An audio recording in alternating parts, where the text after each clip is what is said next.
Que Dieu vous bénisse. J'aimerais vous partager un message. J'aimerais vous partager un mot de Dieu. J'aimerais vous partager une pensée, quelque chose que j'ai reçu fort dans mon cœur. J'ai remarqué, et on l'a tous remarqué, on vit les temps de la fin, on en est conscient. Et je lisais des versets tout à l'heure, comme c'est Paul qui va parler à Timothée, et qui disait que dans les derniers temps, les gens rendront l'âme d'angoisse. Dans les derniers temps, il y aura des gens, des païens, qui viendront avec leur raillerie. C'est écrit aussi dans l'épître de Pierre, qui viendront avec leur raillerie, en disant où est la promesse de Dieu, où est l'avènement du Seigneur. Et pour le peuple de Dieu, pour le peuple des enfants de Dieu, on vit des temps très difficiles. Et je pense que, Seigneur, je suis personne, je suis un chrétien, je suis pas meilleur qu'un autre, mais je pense que si je pourrais, si j'aurais l'honneur, si j'aurais le pouvoir de pouvoir faire bouger les choses, de pouvoir faire quelque chose, Seigneur, je le ferai. Et j'essaie de faire passer ce message pour vous faire comprendre quelque chose qu'il faut qu'il soit le temps que les gens s'unissent vraiment les uns aux autres. C'est écrit aussi dans la parole de Dieu que dans les derniers temps, les gens chercheront auront la démangeaison d'écouter des choses douces et agréables. Mais Seigneur, en vérité, dans les temps qu'on vit, dans les temps de difficultés, dans les problèmes, vous savez, je reçois des messages, je vois des jeunes, des plus âgés, des foyers, des gens qui passent par des problèmes, qui passent par des épreuves, des gens qui perdent des enfants, des gens qui perdent de la famille. Il y a des gens qui tombent dans la dépression, des gens qui ont le cœur vide, qui ont plus d'espoir, ils ont l'espoir dans le fond de leur cœur du retour du Seigneur. S'il n'y a pas de problème, ils ont l'espoir que ça va s'arranger. C'est ce qui les fait avancer, c'est ce qui nous fait avancer, mais on souffre. On en est conscient les uns les autres.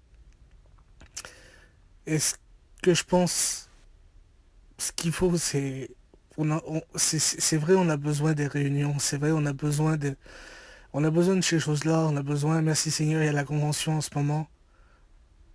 Mais on a plus besoin de gens qui sont sur le terrain, que ce soit des chrétiens, des chrétiennes, des enfants de Dieu, et qu'ils n'ont pas, je vais dire avec mes mots, qu'ils n'ont pas la parole de Dieu dans la main, et le costume cravate, et les sœurs, le foulard sur la tête, à parler en langue dans la réunion. Merci Seigneur pour les prédications, merci Seigneur pour les prophéties, merci Seigneur pour l'édification de l'Église. Mais je pense qu'il y a besoin, c'est qu'il y a des soldats. Il y a des soldats, il y a l'armée de Dieu qui doit se mettre en marche. Parce que l'ennemi, il est là, il combat.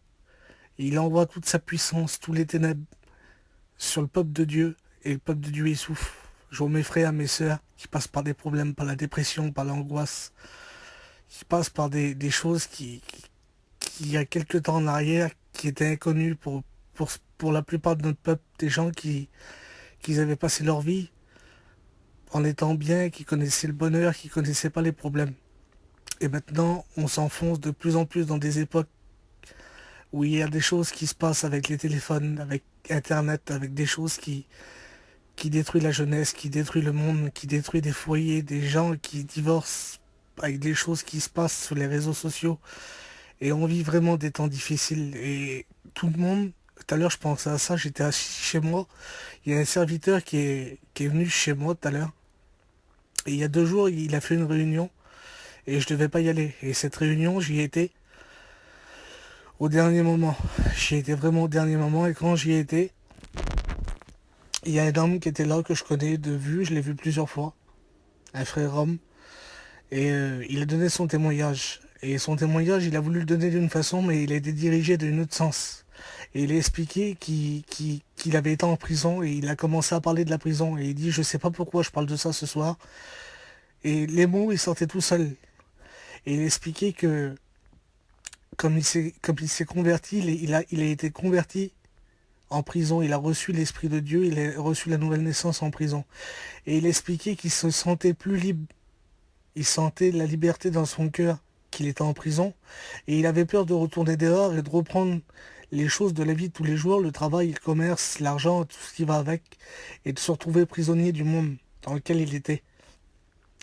Il y a des gens, et moi le premier, je suis dans ma position en ce moment, et depuis quelque temps, je suis libre, je suis dehors, je suis pas en prison. Et pour ma part, j'ai jamais fait de prison et j'espère jamais en faire. Que Dieu me garde. Mais dans mon cœur, je me sens prisonnier. Je me sens prisonnier du monde dans lequel on vit. Je me sens prisonnier de toutes les choses que je vois, des influences du monde. Et la vraie liberté, normalement, quand Christ nous a affranchis, on doit vivre la liberté. Mais ça qu'il y a, c'est que le diable a fait en sorte que les choses se passent et que cette liberté elle soit freinée, qu'elle soit abaissée, rétrécie. Et maintenant, on vit dans un monde que malheureusement, il y a moins en moins de liberté d'expression, il y a moins en moins de liberté d'action. On voit le peuple de Dieu qui est comme un troupeau de brebis qui sait plus vraiment où se diriger. Malgré que le berger est là, le berger, le Seigneur, il est là. Mais eh bien, je pense que on a tous besoin de Dieu, c'est vrai, mais on a besoin les uns des autres. Et je pense qu'il est temps que les enfants de Dieu prennent les armes, pas pour combattre les esprits, mais pour combattre les uns pour les autres. La parole de Dieu a dit qu'on n'a pas à lutter contre la chair et le sang, mais on a à lutter contre les dominations, celles qui font du mal à nos familles, celles qui font du mal aux gens qu'on aime, celles qui font se droguer les gens qu'on connaît, qui plongent nos amis, notre famille, nos copains, nos copines dans la dépression, dans l'alcool, dans la drogue, qui les emmènent dans des endroits qui leur font faire des accidents de voiture, qui leur font faire des choses. Je sais pas si vous comprenez le message que je veux vous faire comprendre. J'ai pas les mots exacts pour exprimer tout ce que je voudrais vous dire, parce que j'essaie de faire un message au plus court possible.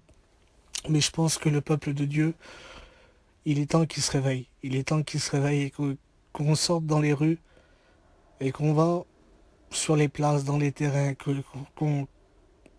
Moi, j'ai à cœur de le faire. Et qui même me suivent et qui aime le Seigneur le fasse. D'aller... Vous savez, moi, j'avais reçu à cœur, je travaillais dans une église à Paris et j'enregistrais les réunions. Et donc, j'avais la tour de CD pour enregistrer des CD.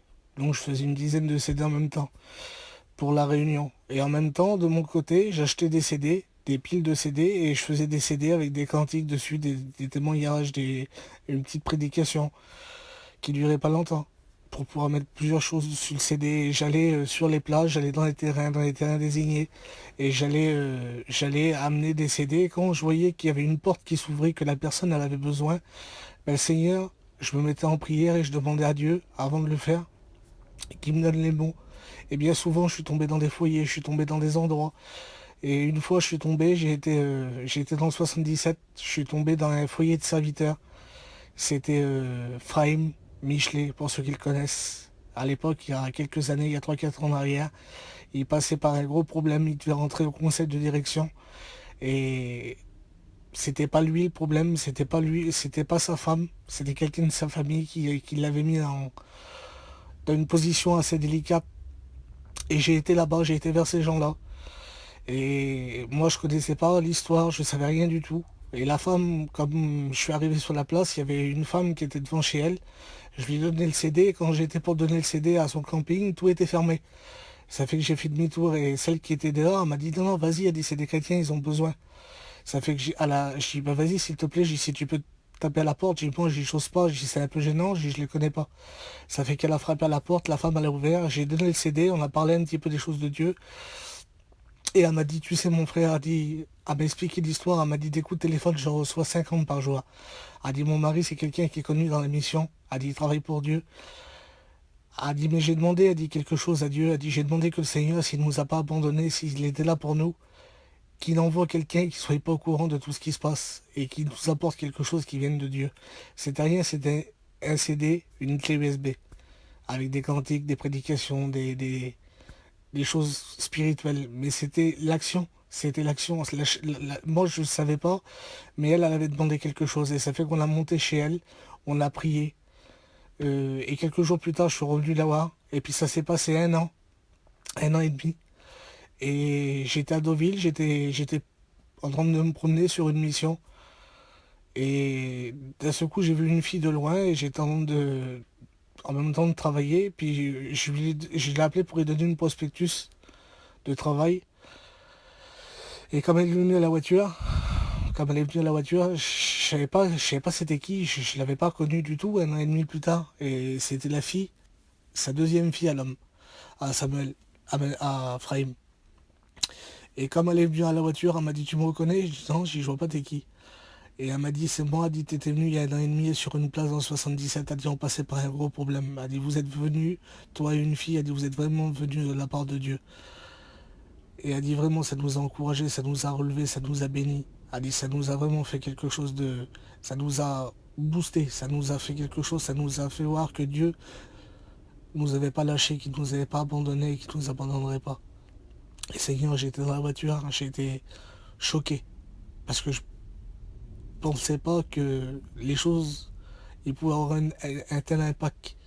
Alors que vous pouvez donner des traités, que vous pouvez donner des feuilletés de la parole de Dieu, que ce soit des CD, que ce soit ce que vous voulez, un mot de Dieu. Mais je pense qu'il faut mieux avoir, dans les temps qu'on vit, pour les frères, pour les sœurs, je vois sur les groupes WhatsApp, je vois sur Instagram, je vois sur YouTube, les gens qui mettent des commentaires, qui laissent des messages, qui expliquent leur angoisse, qui expliquent leur détresse. C'est pas mis à jour devant tout le monde, mais dans le secret, le Seigneur le voit, et les gens qu'ils savent, qu'ils connaissent et qu'ils voient, ils savent aussi.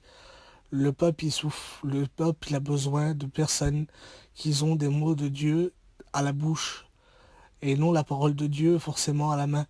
Ils ont besoin d'encouragement.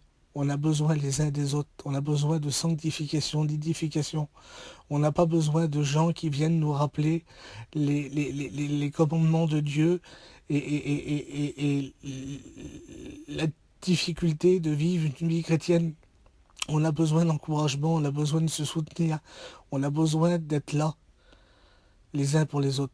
Donc je vous mets à cœur, si vous avez des gens que vous connaissez, essayez de leur parler, prenez le temps de les écouter, essayez de les encourager. Et vous savez, il y a autant de bonheur à donner qu'à recevoir.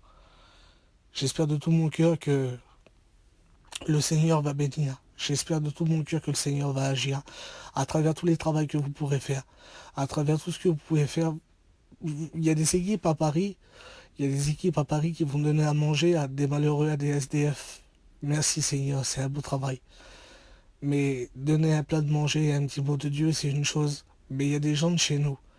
Il y a des gens, moi j'ai des copains qui sont levés pour servir Dieu et qui maintenant qui veulent aller dans des pays de l'Est à des centaines de 1000 kilomètres de chez eux alors que leur famille a souffre. Leurs parents, leurs frères, leurs cousins, leurs cousines y souffrent. Et ils veulent aller chercher la misère qui se trouve à des 1000 kilomètres, à des 2000 kilomètres. Je pense que notre prochain, c'est la personne qui est le plus proche de nous. C'est les gens qui nous entourent, c'est les gens qui ont besoin. Et c'est vrai qu'on n'a pas toujours la force, on n'a pas toujours le moral, on n'a pas toujours les idées claires, on n'a pas toujours les mots qu'il faut. Parce qu'on n'est pas toujours au top niveau, mais avec l'aide de Dieu, le Seigneur nous donnera la puissance, il nous donnera l'onction, il nous donnera la capacité de le faire. Parce que sans lui, on peut rien faire, mais avec lui, tout est possible, car rien n'est impossible à Dieu. Et je le crois de tout mon cœur, et j'espère de tout mon cœur que le Seigneur va bénir. Ce message, partagez-le, mais c'est pas une question de partage pour que ça soit seulement quelques mots que vous avez écoutés et que vous êtes fait un avis dessus, mais j'espère que ça va vous faire réagir et j'espère que ça va vous faire comprendre qu'il est temps de passer aux armes, de prendre la parole de Dieu, de prendre des mots de Dieu et pouvoir les distribuer. Que votre cœur soit rempli de l'Esprit de Dieu, que votre esprit soit rempli de l'amour de Dieu et que vous puissiez travailler avec l'amour, avec la patience, avec la sagesse que Dieu vous donne. Que Dieu vous bénisse.